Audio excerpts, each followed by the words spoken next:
Well, all right. It's looking like we got an update on this whole Shannon Sharpe situation with new allegations and new evidence that he has for a fact been dropped or suspended by all of his brand deals. Now, before we get into that, I'm going to need y'all to hit that like button and subscribe if you're new around here so you can find your way back. Let's get into this mess. Now, before we get into how we know for a fact he's either lost his brand deals or been suspended by his brand deals, let's talk about some of these new allegations. Now, with more disgusting allegations from Shannon Sharpe's former girlfriend, Michelle Bundy Evans, who accused the former NFL star of SAing her.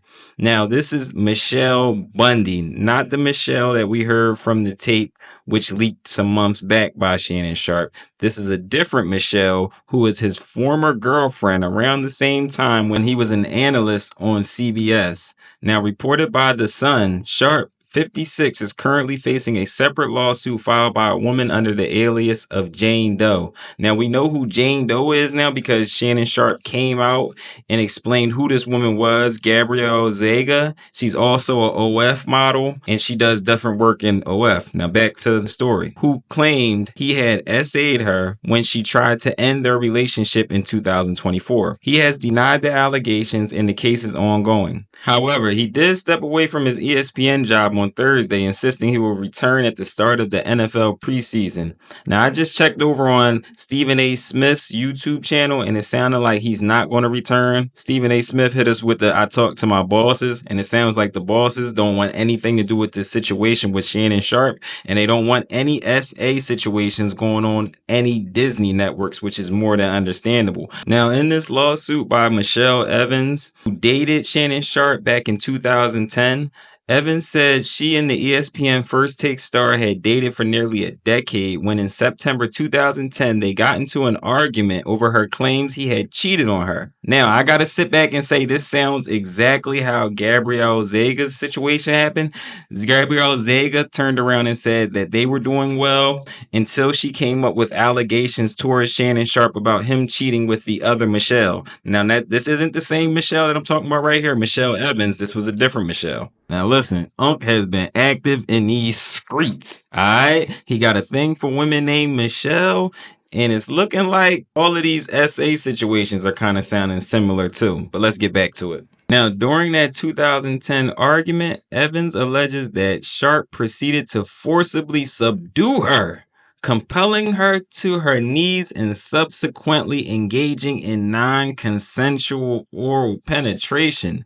Despite her protests, he persisted in this violation. Quote unquote, consumed by fear and perplexing nature of his actions, I harbored a deep-seated apprehension that resistance would precipitate further detrimental outcomes, she stated in court documents. Now, good Lord.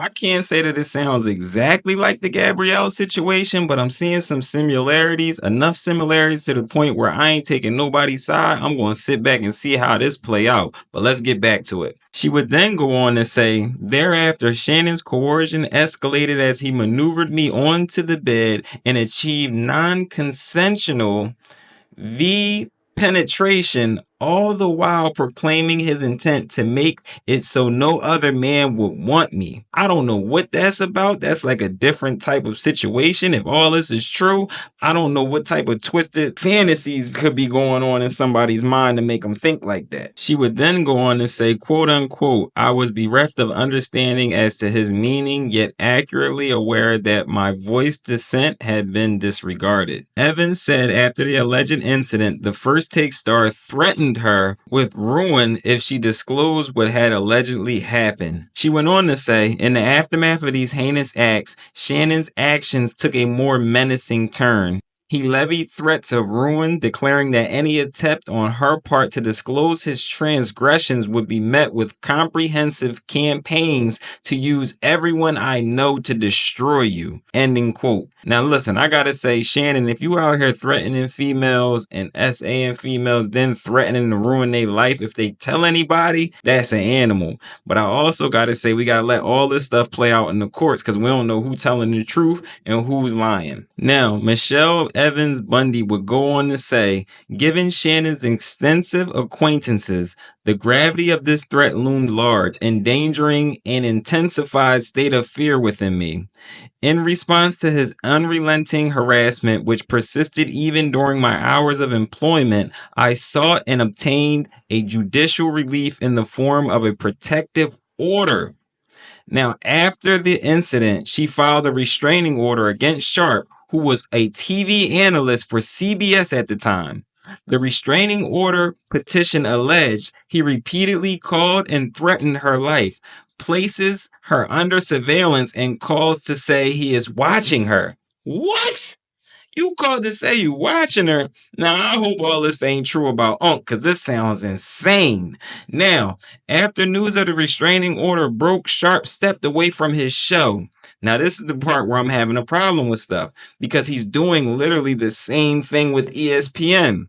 It's been a rinse and repeat. Even if it isn't true, you're now 50-something years old and you're getting yourself into the same situation. This is a mess.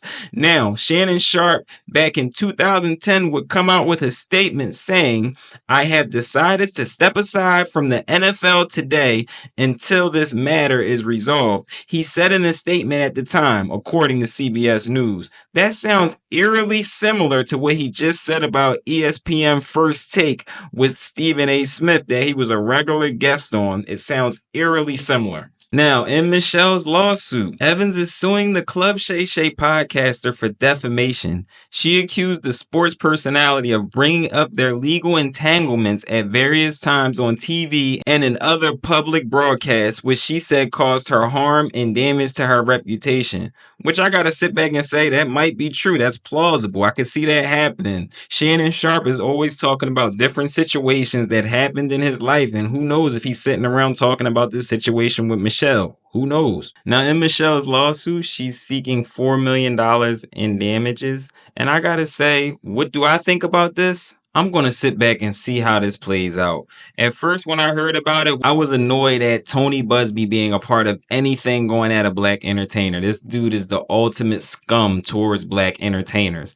But then I had to sit back and look at all the facts that are coming up. And I said, hey, Tony Busby might got one with this. We're going to sit back and let the facts play out in the court. And then we will come up with a conclusion on how we feel about this. Because, hey, who knows? There might be 2, 3, 4, 5 more women that come out within the next few weeks, and I ain't about to sit here and be defending this situation. And here we are, we find out that he had a whole nother suit from CBS in 2010. I thought he just left NFL Today. No, you left NFL Today the same way you're leaving ESPN with the same type of allegations. This is insane, Uncle Shay Shay. Uncle Shay Shay is starting to sound crazy now. Uncle Shay Shay is starting to sound insane now. Now, with the news of the 50-plus-year-old podcaster's transgressions, or at least allegations, it looks like most of his brand deals have either dropped him or moved far apart from him, like as far away as they could. Because when I was watching Nightcap last night featuring Antoine Walker, shout out Antoine Walker, I actually liked him on the Celtics,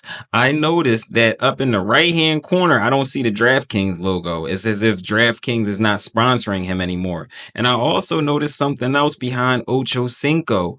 Ocho Cinco still has his Nightcap logo behind him, but now where it used to say Boost Mobile, it's now covered up by his jersey, which is showing that both sponsors have now distanced themselves from the Nightcap show founder. It's looking like they either dropped them or they're distancing themselves as far away from these allegations. Now, so far we have Disney distancing themselves, you have Boost Mobile distancing themselves, and you have DraftKings distancing themselves. Now, this was on the precipice of his $100 million deal. It was also stated by Shannon Sharpe when he had that leaked tape on Instagram that he messed up a $200 million deal. And I just find it really weird that Shannon Sharpe used to get on Ocho Cinco nonstop about messing up the brand, and all he has done since he got in position is mess up the brand. This is insane. He owes Ocho Cinco a million apologies and a million thank yous just for holding him down through this, because this is a mess. Now, like I said, I'm not taking anybody's side. I'm going to let the courts play this out because it seems like we're getting new information and new evidence daily, and we don't know what's going to come out by tomorrow, next week. But let me know your thoughts. Drop it in the comments. Are y'all still watching Club Shay Shay? Are y'all still big fans of Shannon Sharpe? Because I swear that Uncle Shay Shay ain't hitting the same, man. Unc ain't hitting the same. I don't want to call him Unc no more. Unc just seems foul at this point. Whether it's true or not, it's too many allegations that sound too similar to me. It's like you're putting yourself in the same situation too often and you're 50 plus years old. So drop it in the comments. Let me know y'all thoughts. It's your boy, What's Up G. If ain't nobody told you they love y'all, I love y'all. Stay out the way, especially if you're over 50. Don't get caught up with no 19-year-old, 20-year-old girls. All right? I'm out, y'all.